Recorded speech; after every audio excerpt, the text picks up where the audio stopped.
Brother ஒரே நிமிஷம் brother.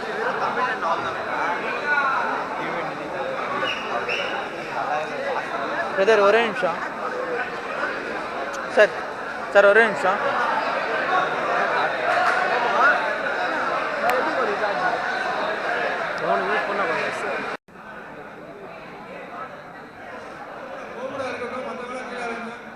Azeez இப்போ இந்த புது ரெக்கார்டு ஒன்று பண்ணியிருக்கேன். இந்த ரெக்கார்டை பற்றி உங்களுக்கு எல்லாருமே தெரியும் எவ்வளோ எஃபர்ட் எடுத்திருக்காங்கன்ட்டு. இதுக்கு யூஸ் பண்ண இன்க்ரீடியன்ஸ் வந்து சொல்கிறேன். 165 ஸ்பான்சர்ஸ் வந்து பார்த்தீங்கன்னாக்கா 495 கேஜஸ், ஃப்ளவர்ஸ் வந்து 200 கேஜஸ், 50 கேஜஸ், ஐசிங் சுகர் வந்து 250 கேஜஸ், கலர்ஸ் வந்து 2 கேஜஸ். அது மொத்தம் 1902 கேஜஸ் யூஸ் பண்ணியிருக்காங்க. இது வந்து குக் பண்ணதுக்கப்புறம் 1/3 ரெடியூஸ் ஆகிடும்னு சொன்னாங்க. ஸோ அது வந்து பார்த்தீங்கன்னா 634 கேஜஸ் வந்து ரெடியூஸ் ஆகிட்டு 1268 கேஜஸ் இப்போ உங்களுக்கு முன்னாடி இருக்க கேக்குடைய வெயிட். இவங்க ஸ்டார்ட் பண்ண டைம் வந்து பார்த்தீங்கன்னா வெனஸ்டே 12 PM ஸ்டார்ட் பண்ணிக்கோங்க. அதாவது 15 to 2017 ஸ்டார்ட் பண்ணி இன்னைக்கு சாட்டர்டே 4 o'clock 22 minutes முடிச்சிருக்காங்க. டோட்டல் ஹவர்ஸ் வந்து பார்த்தீங்கன்னா 76 hours 22 minutes.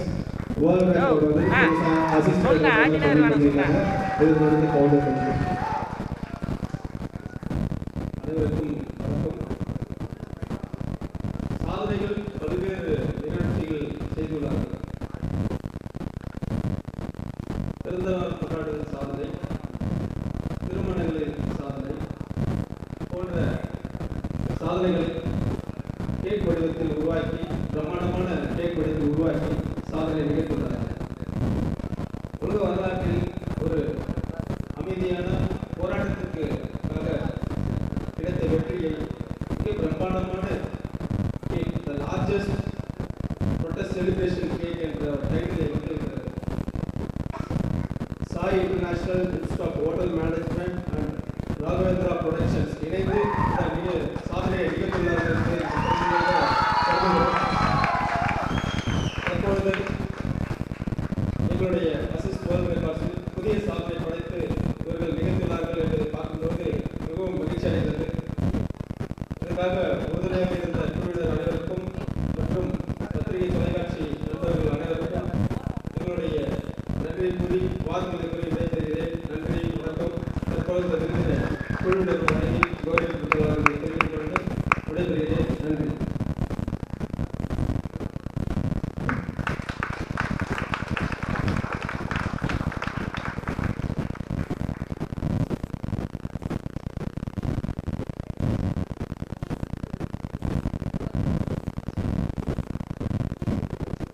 செல்போன் எடுங்க பிரதர். செல்போன் மட்டும் எடுத்துருங்க பிரதர்.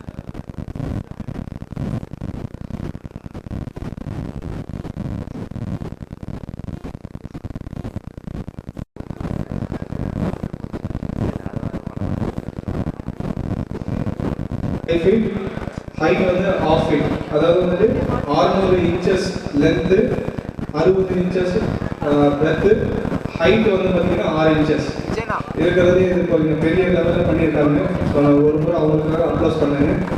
தேங்க்யூ.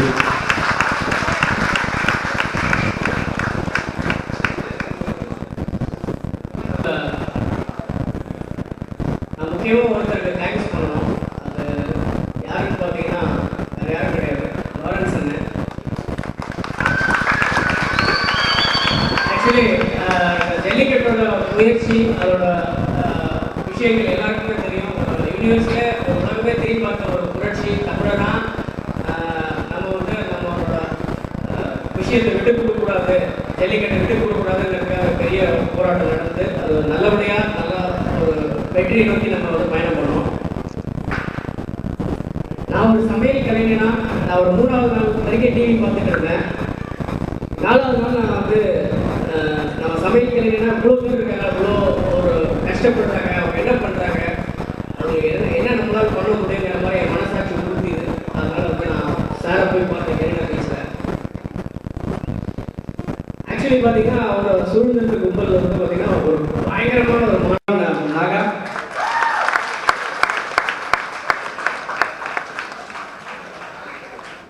அடுத்த ஒரு ஸ்பான்சர் இருக்காங்க, அவங்களோட பிஸி ஸ்கெடியூல்லாம் வர முடியல. Next, I want to call upon Mr. Manikandan, Chef Manikandan.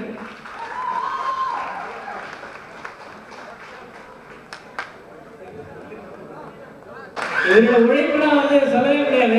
இதெல்லாம் தூங்க விடுறதே கிடையாது. அந்த அளவுக்கு ஆர்வம். Thank you mister Venu sir. நீங்கள் வந்து ஒரு பயங்கரமான நாலேஜபிளான ஒரு விமன் எங்கள் டீமில். Thank you ma'am. Thank you ma'am.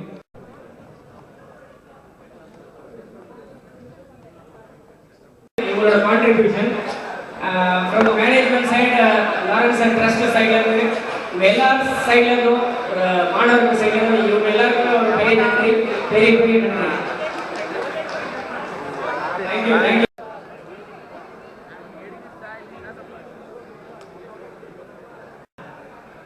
எனக்கும் ஷூட்டிங்லாம் இருந்துட்டு நானும் ஷூட்டிங் போயிருக்கலாம். என்னென்னா ஒரு வேலையை எடுத்தோமா அதை வந்து முழுசாக முடிக்கணும். அது வந்து சந்தோஷமாகவே என்னால் என்ஜாய் பண்ண முடியல. 7 நாள் கஷ்டப்பட்டோம். அந்த சந்தோஷத்தை என்ஜாய் பண்ண முடியலன்றது தான். சரி, ஜல்லிக்கட்டு போய் பார்க்கலாங்கன்னா அங்கேயும் க்ரௌட் அதிகம். அங்கே வந்து அவங்க மேலே தப்பு இல்லை, ஊர் ஜனங்களும் நல்லா தான் எங்களை பார்த்தாங்க. பட் அந்த க்ரௌட் பார்த்தீங்கன்னா நாங்கள் சாப்பிட்டோம், அது கூட பண்ண வாங்கல மதுரையில். அவ்வளோ ஊர் ஜனங்கள்லாம் பார்த்தா, பட் க்ரௌட் அதிகமாக இருந்ததால் எங்களால் அங்கே ஜல்லிக்கட்டை பார்க்க முடியல.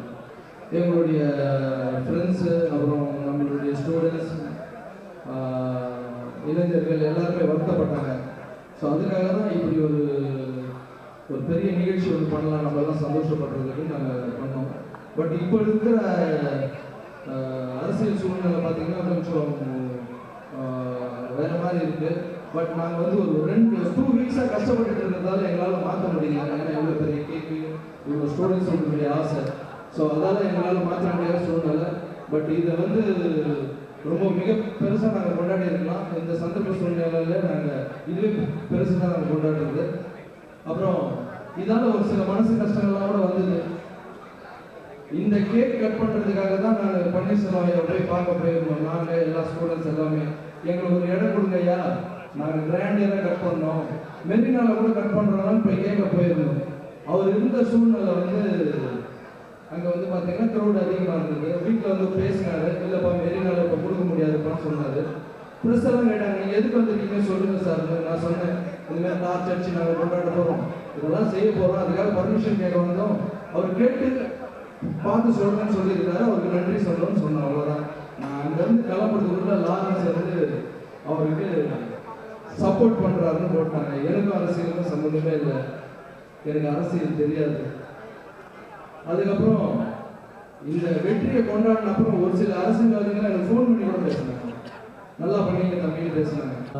பொன் ராதாகிருஷ்ணன் மினிஸ்டர் கூட ஃபோன் பண்ணாங்க. ஃபோன் பண்ணி எனக்கு, தம்பி ரொம்ப நல்லா பண்ணீங்க, உங்களை நீங்கள் பார்க்கணும் அப்படின்னு கேட்டார். இல்லை சார், நான் உடம்பு முடியல சார், என்னால் பார்க்க முடியாது. சரி நாளைக்கு வா தம்பினாங்க. நாளைக்கு அவங்க ஹஸ்பண்ட் ஃபோன் பண்ணார். ஃபோன் பண்ணி நீங்கள் வந்து பார்க்க சொன்னார். நான் சொன்னேன், யாருக்கெல்லாம் வராங்க சார் கேட்டேன். கமல் சார் வராரு, அவரும் நல்லா சப்போர்ட் பண்ணார். கமல் சார், பாரதிராஜா சார் எல்லாரும் வராங்க, நீங்களும் வரணுன்னாங்க. சரி எல்லாரும் போகிறாங்க, நானும் போனேன். வாழ்த்து தெரிவித்தார், கைப்பிடிச்சி பேசினார், நானும் வந்துட்டேன். அதுக்கப்புறம் பார்த்தீங்கன்னா போஸ்ட்லாம் போடுறாங்க. நான் கையில் செல்லு தான் வச்சுருந்தேன், ஏதோ நான் பணம் வச்சுருக்கேன், அவங்ககிட்ட பணம் வாங்குறதுனால சொன்னாங்க. இதெல்லாம் எங்கள் அம்மா வீட்டில் இதெல்லாம் தேவையா அவங்களுக்கு, நீ ஏசி ரூமில் உட்காந்து கவர்மெண்ட் இருக்கலாம்ல, இதெல்லாம் தேவையான்னு கேட்டாங்க. அம்மா ஒரு சிலர் 2-3 பேர் அப்படி பண்ணுறது, அது யார் பண்ணாங்கன்னு எனக்கு தெரியும். அது என் கையில் செல்லு இருக்கிறத வந்து பணம் வச்ச மாதிரி யார் பண்ணியிருப்பாங்கன்னு கூட தெரியும். ஸோ அவங்கள பற்றி நான் இங்கே பேச விரும்பல. அதுக்கப்புறமா அவர் சொல்லியிருக்காரு, ஒரு சிலர் லாரன்ஸ் வந்து எனக்கு வந்து கணக்கு காமிக்கணும் அப்படிலாம் பேசியிருக்காங்க. நான் மாணவர்கள் கேட்கணும், நான் கணக்கு சொல்கிறேன்.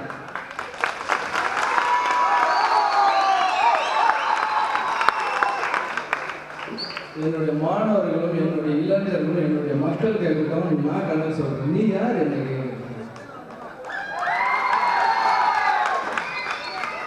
நாங்கள் அரசியலுக்காக பண்ணல. என் மாணவர்கள் கூட பேசிட்டாங்க, நான் கேட்டேன், சூப்பராக பேசினாங்க. கூட்டமே இல்லாதது தலைவனா நீங்கள் பேசிட்டு இருக்கீங்க, தலைவரே இல்லாத கூட்டம் பேசிட்டு இருக்கீங்க, ஏன் அப்படிலாம் பேசுறீங்க? இந்த மாதிரி எங்களுக்கு பெரிய மரியாதை இருக்குங்க. வெளியெல்லாம் போய் அப்படி பேசாதீங்க. நீங்க தான் எங்களை வளர்த்துக்கணும், நீங்க தான் வாழ்த்தணும். நீங்களே இந்த மாதிரி பண்ணா நல்லது பண்ணுறதுக்கு நாங்கள் எப்படி நான் வர முடியும்? அந்த கழுத்து வழியில் அவ்வளோ பிரச்சனையில நாங்கள் வந்து அவரை பண்ணுறோம்னா நீங்கள் நீங்கள் என்கரேஜ் பண்ணாதான் நாங்கள் அடுத்தது எதனா நாங்களாம் ஓடி வர முடியும். லாரன்ஸ் லஞ்சம் வாங்கிட்டாரு, லாரன்ஸ் வந்து இந்த கட்சியை சேர்ந்தவர் அந்த கட்சி நான் சொன்னேன்னா எங்கேயாவது நீங்கள் காமிங்க. நான் எங்களை சப்போர்ட் பண்ணுறேன்னு சொன்னால் நான் தமிழ்நாடு விட்டே போயிடுறேன். நான் நீங்கள் அரசுக்கு தெரியும் சார், வேணாம் சார், நீங்கள் இருக்கிறாதீங்க சார் உள்ள ப்ளீஸ் சார், சொல்லுங்க சார். அதுக்கப்புறம் இன்னொரு வார்த்தை கூட சொல்லியிருக்காரு, என்ன விட்டுருங்க தம்பி இப்பாப் தமிழா, அவர் எனக்கு தெரியும், அவர் எனக்கு இதுவரைக்கும் பேசுறது கூட இல்லை, ஆனால் நான் அவருக்கு இப்போ நான் சப்போர்ட் பண்ணுறேன். ஏன் சப்போர்ட் பண்ணுறது தெரியுமா? அவருடைய பாட்டு இந்த வெற்றிக்கு ஒரு முதல் காரணமாக இருக்கிறது. அவனை வளர்ந்து வர தம்பிங்க, அவனை நம்ம ஊரில் போறது நம்மளுக்காக போராடுற பையன், அவனை போயிட்டு லஞ்சம் வாங்கிட்டான் பேசுறீங்க சார். எங்களுக்குலாம் அரசியல் தெரியாது சார். ஓபிஎஸ் சார் வீட்டுக்கு போய் பர்மிஷன் வாங்கி வரலான்னு போனோம். அங்கே போனால் இப்படி நடக்கணும்னு ஃபர்ஸ்ட் அனுபவம் சார் எனக்கு. இப்போ தமிழா தம்பிக்கும் அப்படிதான், ஒரு சிலருக்குலாம் அப்படிதான். ஆர்ஜே பாலாஜி வர்றாரு பேசுறாரு, அவங்க அரசியல் கத்துக்கிட்டாரா? அவங்களாம் ஆரம்பத்துக்கு எவ்வளோ உறுதுணையாக இருந்தாங்க. எங்களுக்குலாம் அரசியல் தெரியாது சார். நீங்க பேசி பேசி வர வச்சிருங்க. கத்தி கத்தி பேசுறதா என்ன பண்ணுவாங்க? கை தட்டுவாங்க, அவ்வளவுதான். நல்லது பண்ணுங்க, அப்பதான் ஓட்டு விடும். கத்தி கத்தி பேசுனா கை தட்டுவாங்க. எங்க பசங்க கிட்ட நாங்க சொல்றது எல்லாமே என்னன்னா, இப்ப எல்லாருமே என்கிட்ட கேட்டாங்க, அண்ணே ஒரு சிலர் கேட்டாங்க, என்னண்ணே இறங்கிடலாமாண்ணே அப்படின்னு. விளையாடுறீங்களா? என்னடா தெரியும் உங்களுக்கு? உனக்கு என்ன தெரியும்? நமக்கு தெரியாது எதுவுமே. உங்களுக்குலாம் ஆசை இருந்து நல்லா கத்துங்க. ஃபியூச்சர்ல நிறைய டைம் எடுத்துங்க, கத்துங்க. மற்றவங்க கேட்க தெரியணும். எனக்கு ஆசைன்னே நான் சொல்லல, உங்களுக்கு ஆசைன்னா போங்க கத்துங்க. அதுதான் என்னுடைய எண்ணமே தவிர, நாங்கள் வந்து இப்போ ஸ்டூடெண்ட்ஸ் எல்லாம் சேர்ந்து என்ன பண்ணணும்னு நல்லா டிசைட் பண்ணியிருக்கோம். நீங்கள் என்ன சொன்னாலும் நாங்கள் எங்கள் மைண்டை நாங்கள் மாற்றிக்க மாட்டோம்.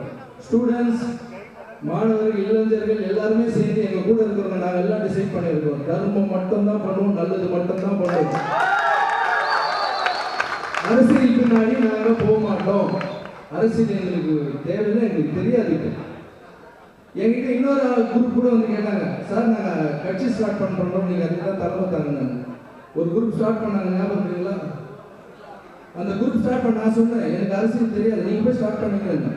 அவங்க ஸ்டார்ட் பண்ணாங்க. அதுக்கு பேர் இளைஞர் மக்கள் கட்சி. அவங்க ஸ்டார்ட் பண்ண தப்புன்னு சொல்ல மாட்டாங்க, அது அவங்க விருப்பம். நாங்கள் போக மாட்டோம். நாங்கள் தர்மம் மட்டும்தான் பண்ணுவோம், நல்லது மட்டும்தான் பண்ணுவோம். ஸோ இந்த மாதிரி நல்லது பண்ற வரவங்கள பணம் வாங்கிட்டோம், அது பண்ணிட்டோம், இது பண்ணிட்டோம் மனசு நோக்கடிக்காதீங்க. மறுபடியும் இன்னொரு விஷயத்துக்கு வர மாட்டோம் நாங்கள். ஸோ இந்த சந்தோஷமான விஷயத்துல இதெல்லாம் தெளிவுபடுத்தணும்னு ஆசைப்பட்டேன். இங்கே ரோட்ல நீங்கள் குப்பை வர்ற பசங்கள இருந்து அவங்கெல்லாம் எவ்வளோ கஷ்டப்பட்டுருக்காங்கன்னா, அந்த சிஸ்டர்ஸ் எல்லாருமே ஒவ்வொருத்தரும் நம்ம வந்து எவ்வளோ கஷ்டப்பட்டு இந்த இடத்துல இந்த சந்தோஷம். ஒரு சிலர் கேட்குறாங்க, என்ன சார் அரசியல் பிரச்சனை அப்படி போயிட்டு இருக்கீங்க, கேக் வெட்டிட்டு இருக்கீங்க. நான் சொன்னேன், சார் நாங்கள் ஒரு 2 வீக்ஸாக கஷ்டப்பட்டு இருக்கோம் சார். ஃப்ளோருக்கு கஷ்டப்படுறோம், ஏசி ஃப்ளோராக தான் வேணும் கேக் கட் பண்ணுறதுக்கு. உலகத்திலேயே நீங்கள் பார்த்தீங்கன்னா ஜல்லிக்கட்டுன்றது சரித்திரம் படிச்சது, ஒரு சரித்திரமாக மாறிச்சு. எங்கள் சந்தோஷம் கேக் வெட்டுறது கூட சரித்திரமாக மாறணும். அதனால வேர்ல்ட் ரெக்கார்ட் பண்ணியிருக்கேன். இது வரைக்கும் 1040 kg தான் பண்ணியிருக்காங்க. நம்ம பண்ணது பார்த்தீங்களா 1100 kg, 1200 kg பண்ணியிருக்காங்க. ஸோ அது வந்து தமிழக சங்கம், அப்புறம் வினோத்குமார் அவங்களுக்கு என்னுடைய நன்றி தெரிஞ்சது. அவங்க கேட்ட உடனே வந்து நான் பண்ணுறோம் சார் அப்படின்னு சொல்லி, அதுவும் ஒரே நாள் நான் நினச்சேன், என் காசு மதிப்பிடுவாங்களோ, இவ்வளோ பிரச்சனை நடந்துட்டு இருக்கு, வெளியெல்லாம் இவ்வளோ பிரச்சனை போயிட்டு இருக்கு, பண்ணுவாங்களான்னு. நிஜமாக அவங்களுக்கு கிடைச்ச இந்த பாராட்டு ரொம்ப கம்மி. நாங்கள் ஸ்டூடெண்ட்ஸ் இளைஞர்கள்லாம் சேர்ந்து அவங்களை பாராட்டுறதுக்காகவே ஒரு ஃபங்க்ஷன் பண்ணுவோம். அதுக்கப்புறம் இந்த கேக்கு யார் வெட்டலான்னு என்கிட்ட ஒரு டவுட் இருந்தது. மாணவர்கள் தான் வெட்டணும். இந்த வெற்றி முழுக்க முழுக்க மாணவர் ஆரம்பிச்சு இளைஞர் மக்கள் கை குழந்தை வரைக்கும் வந்தாங்க அந்த இடத்துல. சரி யார் வெட்டலான்னு இருந்தோம். எனக்கு ஒரு ஐடியா வந்தது, இந்த கேக் வெட்டக்கூடிய தகுதி யாருக்கு இருக்கணும்னா, சேலத்தில் நம்ம இந்த போராட்டத்துக்காக ஒரு பையன் உயிர் விட்டார், ட்ரெயின் மேல இருந்து இறந்து. அவங்களுடைய தம்பியை கூப்பிடலாம், அவங்களுடைய தங்கச்சியை கூப்பிடலான்னு சொன்னோம். இறந்தவர் பேர் யோகேஸ்வரன். ஸோ அந்த அவங்களுடைய தங்கச்சி இங்கே வந்து அவங்க கையால் தான் கேக் வெட்டணும்னு சொன்னேன். அவங்க தங்கச்சி இங்கே வந்துருக்காங்க. அதே மாதிரி அம்பத்தூர்ல ஒரு பையன் மணிகண்டன் இறந்துருக்காரு.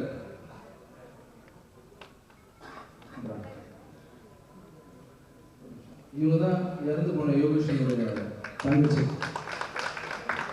அந்த பையன் உயிர் விடுறதுக்கு, அந்த பையன் குடும்பத்துக்கு வந்து இந்த பொண்ணு படிப்பு செலவை நான் ஏற்றிருக்கேன். அது மட்டும் இல்லை, இந்த அவங்க வீட்டில் நான் வரும்போது சொல்லிட்டு வந்தேன், நீங்கள் கவலையப்படாதீங்கம்மா, மூத்த பிள்ளை மாதிரி நான் இருந்து பண்ணுறேன்னு. இப்போ இந்த யோகேஸ்வரன் வீட்டுக்கு நான் வீட்டை போய் பார்த்தேன், மனசு ரொம்ப கஷ்டமா இருந்தது. இப்போ கேக் மட்டும் கட் பண்ணி விட்டுட்டோமா, அது வந்து அர்த்தமே இல்லை. எல்லாரும் மாதிரியும் ஏதோ மீடியாவுக்காகவோ எதுக்காகவோ பண்ணி விட்ட மாதிரி ஆகிடும்.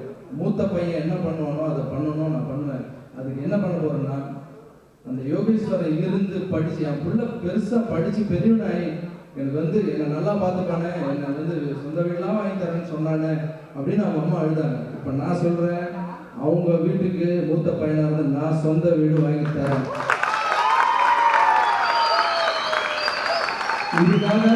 இதுக்காக கண்டிப்பாக நான் ஒரு ஷோ பண்ணுவேன். இல்லைன்னா என்னுடைய அடுத்த படம் ஸ்டார்ட் ஆகும், அதுலேருந்து அட்வான்ஸ் எடுத்து பண்ணுவேன். கண்டிப்பாக இந்த விஷயத்தை நான் பண்ணி காப்பேன். என்னுடைய மாணவர்களுக்கு சப்போர்ட் இல்லை. அப்புறம் இங்கே வந்து இந்த ப்ரொடெக்ஷனில் வந்து நம்ம அந்த பீச்சில் லாஸ்ட்டாக அடிக்கும் போது எங்களுடைய அண்ணன் இறந்துட்டார். பீச்சில் போய் தான் இறந்துட்டார். 2 நாளைக்கு அப்புறம் தான் எடுத்தாங்க. அவங்க வீட்டுக்கு நான் அன்றைக்கே போனோம். என்னால் முடிஞ்ச ஒரு 10 லட்ச ரூபா நான் உதவி செஞ்சேன். நான் அவங்களுடைய அம்மா கூட இங்கே வந்திருக்காங்க. இவங்க 2 பேர் குடும்பம் உயிர் விட்டது யாருக்காக தெரியுமா? தமிழ்ன்ற ஒரு வார்த்தைக்காக.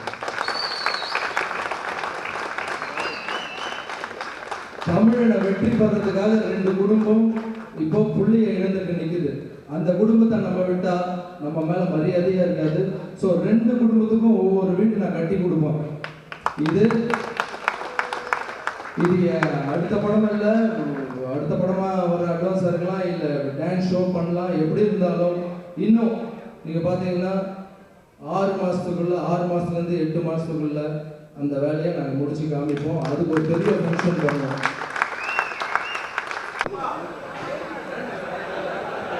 அந்த பையன் என்ன அந்த இறந்து போன பையன்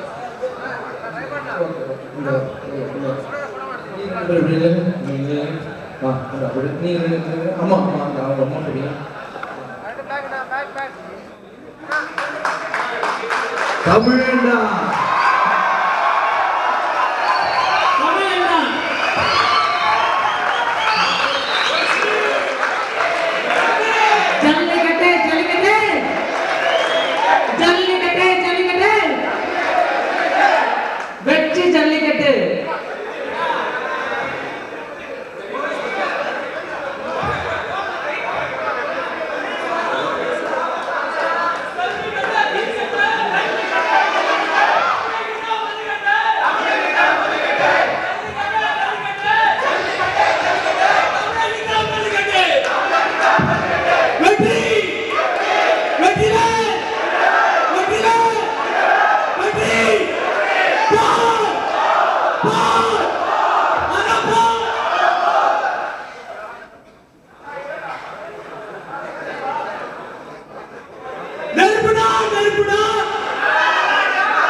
மீடியாளர்கள் எல்லாருக்கும் எங்களுடைய நன்றி தெரிவிச்சுக்கிறேன். வச்சுருக்கோம். இன்னைக்கு நீங்கள் எவ்வளோ பிஸின்னு தெரியும்.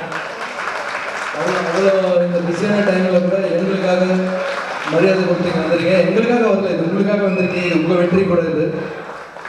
எங்களுக்கு 7 நாள் சப்போர்ட் பண்ணீங்க. இப்போ முடிகிற டைமில் நீங்களும் சப்போர்ட் பண்ணீங்க. மௌனரை வேணா இந்த சீக்கிரம் டைமில் அரேஞ்ச் பண்ணது நல்லது.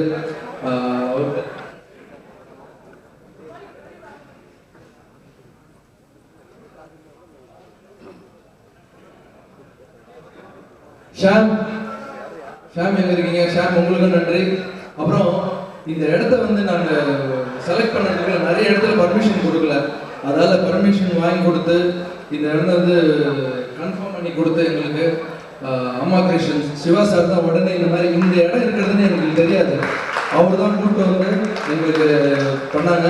அப்புறம் இந்த இடத்த கொடுத்த இந்த இடத்துடைய முதலாளிக்கும் என்னுடைய நன்றியை தெரிவிச்சுக்கிறேன். அவங்களுடைய ஒர்க்கர்ஸுக்கும் என்னுடைய நன்றியை தெரிவிச்சுக்கிறேன். இது வந்து சினிமா ஸ்டுடியோ, இது வந்து நக்கீரன் சாருடைய ஸ்டுடியோ. ஸோ அவர் வந்து உடனே இந்த என்ன நிறைய இடத்துல பயந்தாங்க, ஜல்லிக்கட்டுனா பிரச்சனை ஆகிடும், நாங்கள் கொடுக்க மாட்டோம், ஏன் அம்பத்தூர் வரைக்கும் நாங்கள் வந்து வச்சுருக்கோன்னா நிறைய பேர் பயந்தாங்க. நிறைய ஹோட்டல்ஸ் கேட்டு பார்த்தோம். ஸோ நாங்கள் அற வழியில் தான் சார் பண்ணுவோம், இதுவும் அற வழியில் தான் முடிப்போம்னு சொன்னதை நம்பிக்கை வச்சு இந்த இடத்த கொடுத்தாங்க. நக்கீர சாருக்கு என்னுடைய நன்றியை தெரிவிச்சுக்கிறேன். இங்கே வந்த மீடியாக்களுக்கு, அப்புறம் திருநங்கை ஸ்டூடெண்ட்ஸ் எல்லாருக்கும் என்னோட நன்றி. எப்படி வந்து ஜல்லிக்கட்டு ஒரு சரித்திரமாக மாறிச்சோ, அது வெற்றி விழா கூட பெரிய சரித்திரமாக மாறி இருக்கு. இது எல்லாத்துக்கும் மாணவர்களுக்கும் இளைஞர்களுக்கும் மக்களுக்கும் மட்டுமே சேரும். இங்கே வந்த எல்லாருக்கும் ரொம்ப நன்றி.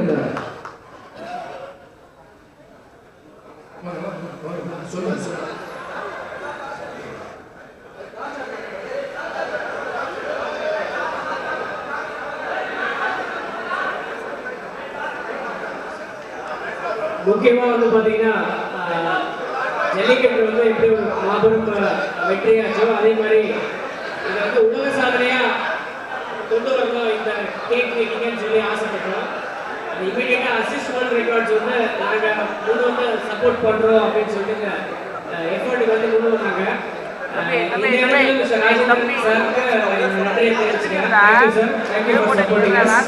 Thank you sir. எல்லாருமே நன்றி சொன்னாங்க. எங்களை இத்தனை நாளாக ஒருங்கிணைச்சு நாங்கள் போகும்போதெல்லாம் அரவணைச்சு எங்கள் கூட பிறந்த அண்ணன் இருந்தாலும் இந்த மாதிரிலாம் பண்ணுவாரான்னு எங்களுக்கு தெரியாது. இந்த தருணத்தில் நன்றி சொல்லி நாங்கள் அவங்களை பிரிக்க விரும்பலை. அதனால வந்து ஒரு 10 வருஷத்துக்கு முன்னாடி எல்லாருடைய சார்பாகவும் நீங்கள் வந்து முத்தமிழ் அறிஞர் தலைவருக்கு போயிட்டு ஒரு முத்தம் கொடுத்தீங்க. அது மாதிரி எல்லாருடைய சார்பாக வந்து நான் இப்போ உங்களுக்கு ஒரு முத்தம் கொடுத்துருக்கேன்.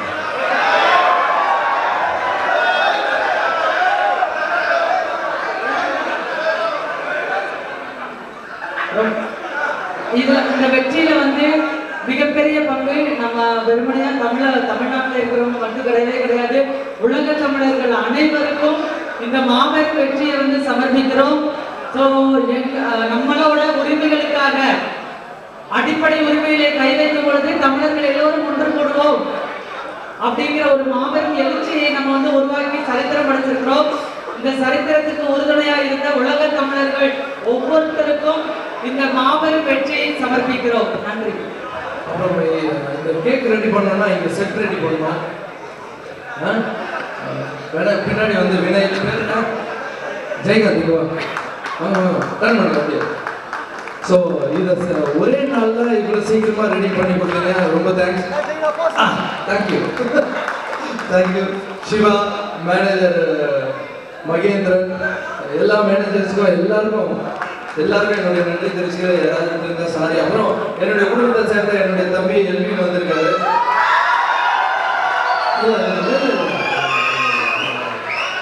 மீடியா பற்றி தெரிஞ்சதுப்பா, தம்பியை கூப்பிட்டு தான் கேக் கட் பண்ணுறது நாளைக்கு போட்டு வந்து எதுக்கு பண்ணி. அப்புறம் என்னுடைய அம்மா இங்கே வந்திருக்காங்க. அவங்க அங்கே எழுதி தான் பார்த்துட்டு இருக்காங்க. ஸோ என் ஃபேமிலியெல்லாம் கூட வந்திருக்காங்க. எல்லா ஃபேமிலியோட கொண்டாடணுன்னு இப்போ இங்கேருந்து நாங்கள் அம்பத்தூர் போகிறோம். அம்பத்தூர் போயிட்டு அங்கே கோவிலாண்ட பொம்பை வச்சு அந்த 7 o'clock லைட் காமிக்க போகிறோம். மீடியா முடிஞ்சா அங்கே வாங்க, ரொம்ப பிரகாசமாக இருக்கும்னு நினைக்கிறோம். மீடியா எல்லாருக்கும் மறுபடியும் தேங்க்யூ வெரி மச். எல்லாரும் கேக் சாப்பிட்டு தான் போனோம். எல்லாம் வந்து விழுந்துடாதீங்க. அப்புறம் கேக் வேஸ்ட் பண்ணோம்னா சார் நிறைய அனாத ஆசிரமங்கள் இருக்கு. இந்த கேக்கை அந்த ஆசிரமத்துக்குலாம் அனுப்பி வைக்கலாம். இங்கே இருக்கிறவங்க சாப்பிட்டு பேலன்ஸ் இருந்தால் ஆசிரமத்துக்கு அனுப்பிங்க. Thank you very much. தேங்க்யூ. எங்களுக்கு இதுவரை வந்து இந்த ஜல்லிக்கட்டு நிகழ்ச்சிக்காக பெரும் உறுதுணையாக இருந்த ஊடகங்களுக்கும் பெரும் உறுதுணையாக இருக்க காட்சி ஊடகங்கள் மற்றும் அச்சு ஊடகம் நண்பர்கள் அனைவருக்கும் எங்களது மன